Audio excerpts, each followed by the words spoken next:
Hi guys! And for today's video, another cake vlog na naman po ang aking ipapakita sa inyo. And this time, isang cake lang po pala yung ating gagawin.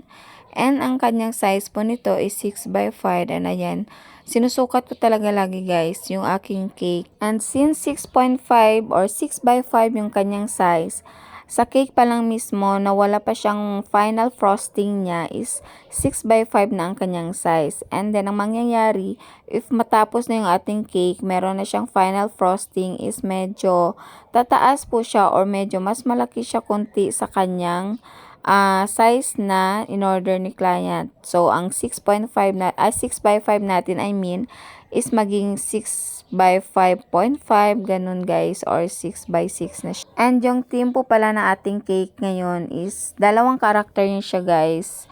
Yung isa is Bumblebee and yung isa naman is Optimus Prime. Kaya dalawa din yung kulay natin na gagawin natin dyan sa ating cake. And medyo struggle nga ako dito sa ating kulay ay or sa ating pag-frosting ng ating cake guys, kasi nga dalawang kulay yung ating gagawin.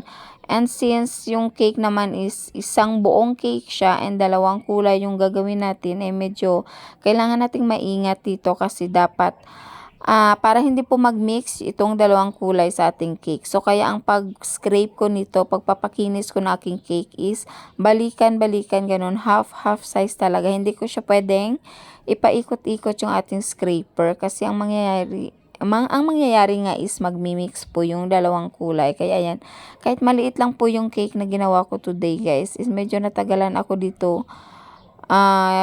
Compare sa nakasanayan na nating oras na matapos yung cake na to. Kahit maliit lang siya is ano talaga siya sa oras guys. Is marami tayong nagamit na oras dito sa ating pagpapakinis. And hindi nga siya perfect na as in equal, ano siya talaga, yung equally divide yung dalawang kulay natin kasi ang hirap siya guys, kasi nga mabuti sana yung kinunan kasi ng design natin dito is naka fondant design. Kaya pag naka fondant kasi is madali naman yung pagka as in mahati natin sa equal side yung ating cake, yung dalawang kulay ng ating cake.